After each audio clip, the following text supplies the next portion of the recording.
राधे राधे मेरे प्यारे भाइयों, बहनों, माताओं व बंधुओं।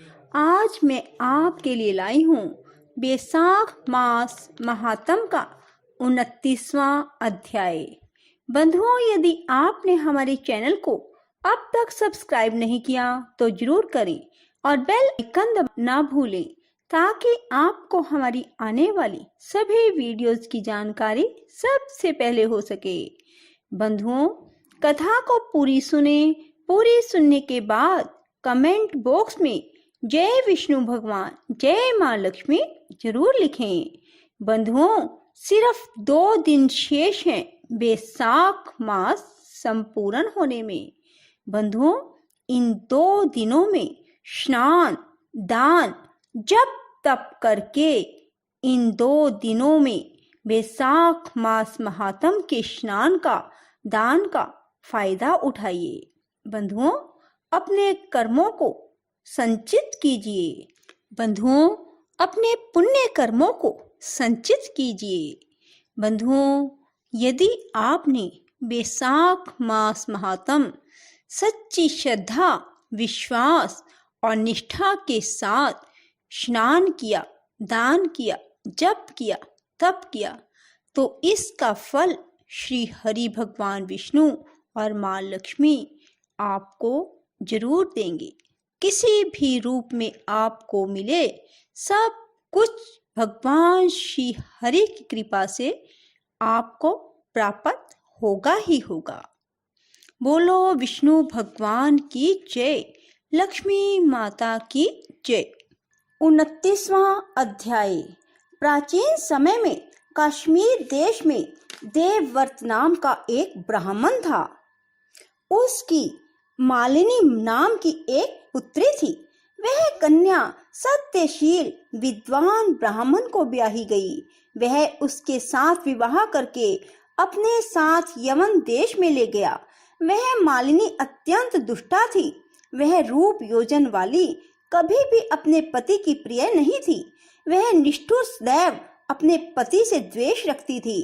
अपने पति को वश में रखने के लिए उसने दूसरी स्त्रियों से वशीकरण मंत्र पूछा, जिनके पतियों ने उनको त्याग दिया था।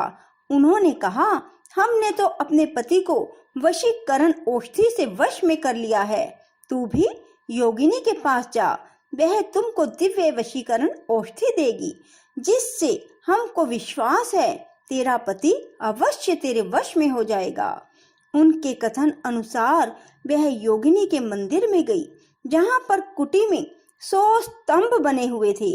इस प्रकार उस मालिनी ने वहां पहुंचकर मन को शोभ कराने वाले मंत्रों के लिए प्रार्थना की। फिर उसने ही जड़ी हुई स्वर्ण की अंगूठी उस योगिनी को भेंट की। योगिनी पति के अपमान से दुखित हृदय जानकर कहने लगी कि यह रक्षा चूर्ण तुमको देती हूँ। यह संपूर्ण प्राणियों को वश में करने वाला है।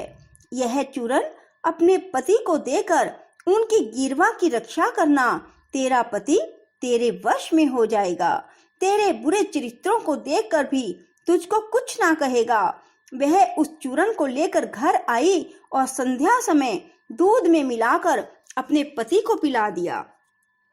उस चूर्ण को पीने से उसको क्षय रोग हो गया और वह दिनों दिन क्षयी होता चला गया तथा उसके गुह स्थान में घाव होकर कीड़े पड़ गए। जब उसके पति की ऐसी दशा हो गई तो वह इच्छा पूर्वक विचरने लगी। तब उसका पति पीड़ा के मारे त्राही त्राही पुकारने लगा और कहने लगा, मैं तेरी शरण में हूँ, तू मेरी रक्षा कर। मैं कभी पर स्त्री की इच्छा नहीं करता, तेरा दास हूँ, मेरी रक्षा कर। अपने पति की ऐसी दशा देखकर वह बहुत घबराई और सोचने लगी, यदि यह मर गया तो मैं सब श्रृंगारों से विहीन हो जाऊंगी। ऐसा सोचकर वह फिर योगिनी के पास गई और उससे सब वृतांत कहा। तब उसने पहली औषधि का दाह शांत करने के लिए दूसरी औषधि दी और पान करते ही उसका पति स्वस्थ हो गया। तब से उसका पति घर में ही रहता और उसके वशीभूत हो गया। घर के काम के बहाने और कई व्यभिचारी तथा कामी उसके घर आते और उसको अपनी स्त्री के आगे कुछ भी कहने की शक्ति नहीं थी। इसी पाप के कारण उसके शरीर में कीड़े पड़ गए। उस मालिनी के कान, आंख और जिह्वा में छेद हो गए। उसके स्तन कट गए, उंगलियां गलने लगी, पैरों से लूली हो गई और ऐसे कष्ट भोगकर वह कुछ दिनों बाद दुखी होकर मर गई। 15,000 वर्ष की ताम्र भांड नामक नरक में दग्ध होती रही। फिर 100 जन्म तक कुत्ते की योनि में पड़ती रही। दैव योग से जब कर्म फल पूरा हो गया तो वैशाख मास में संक्रांति में शुक्ल पक्ष की द्वादशी के दिन पदम बंधु का पुत्र नदी में स्नान कर पवित्र हो गीले वस्त्रों से ही घर आया। वहां पर तुलसी वृक्ष के पास उसने पैर धोए। उसी स्तंभ के नीचे वह कुतिया सो रही थी। सूर्य उदय से पहले वह कुतिया उस चरण धोए जल में लेट गई, जिसके उसके पाप नष्ट हो गए और पूर्व जन्म के सब पाप कर्मों की याद हो गई। अपने पिछले जन्मों के पाप कर्मों को याद कर वह व्याकुल होकर त्राही त्राही पुकारने लगी। भय से व्याकुल हो अपने पूर्व कर्मों का वर्णन कर उस मुनि से कहने लगी, हे मुने, वैशाख शुक्ल पक्ष में पुण्यों के बढ़ाने वाली द्वादशी के दिन स्नान दान आदि का जो सुकृत आपने किया है वह मुझे दे दो। इस सुकृत से मेरी मुक्ति हो जाएगी। इस तिथि को आपने जो महापुण्य किया है वह मुझको देकर उद्धार करो। मैं अत्यंत दीन हूँ, मेरी रक्षा करो। हे द्विजवर, मैं आपको नमस्कार करती हूँ। ऐसे वचन सुनकर वह मुनिपुत्र कुतिया से बोले कि अपने किए हुए अच्छे और बुरे कर्मों का फल मनुष्य सुख और दुख के रूप में अवश्य भोगता है। ऐसे वचन सुनकर कुतिया दुखी होकर ऊंचा मुख करके जोर जोर से पुकारने लगी और उसके पिता पदम बंधु से कहने लगी, मैं आपके द्वार पर पड़ी रहने वाली कुतिया हूँ, आपका झूठा टुकड़ा खाती रहती हूँ। आप मेरी रक्षा करिए, क्योंकि महात्मा गृहस्थियों को जो उनके द्वार पर उनकी शरण में पड़े रहते हैं उनका उद्धार करना परम कर्तव्य है। अतः मुझ मूर्खा का उद्धार करो। ऐसे कुतिया के वचन सुनकर पदम बंधु घर के बाहर आया और पूछने लगा, क्या बात है? तब उसके पुत्र ने सब कथा वर्णन की। पुत्र के वचन सुनकर वे विस्मय के साथ कहने लगे, मेरा पुत्र होकर तूने यह क्या कहा? साधुओं को ऐसे वचन कहने उचित नहीं है। संपूर्ण प्राणी परोपकार के लिए ही है। अपनी आत्मा का सुख देने वाले पापी होते हैं। चंद्रमा, सूर्य, पवन, पृथ्वी, अग्नि, जल, चंदन, वृक्ष और महात्मा सभी परोपकार में लगे रहते हैं।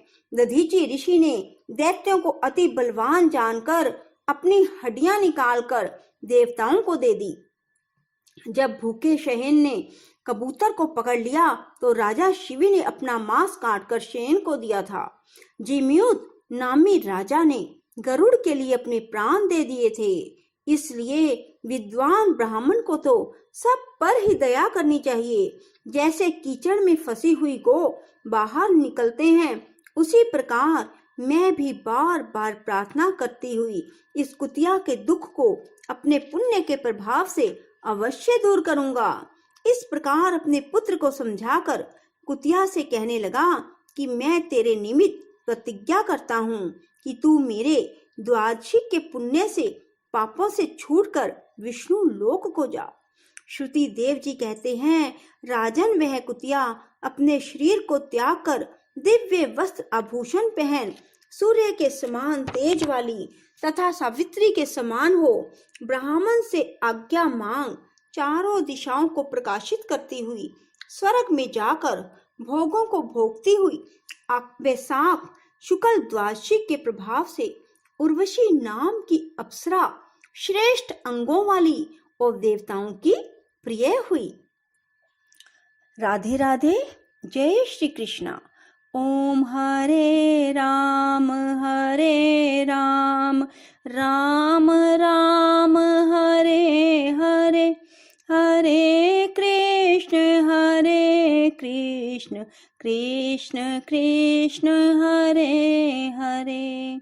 ओम हरे राम राम राम हरे हरे। हरे कृष्ण कृष्ण हरे हरे। ओम हरे राम राम राम हरे हरे। हरे कृष्ण कृष्ण हरे हरे। बंधुओं, यदि आपको हमारी वीडियो पसंद आए तो इसे लाइक करें और शेयर भी जरूर करें। धन्यवाद।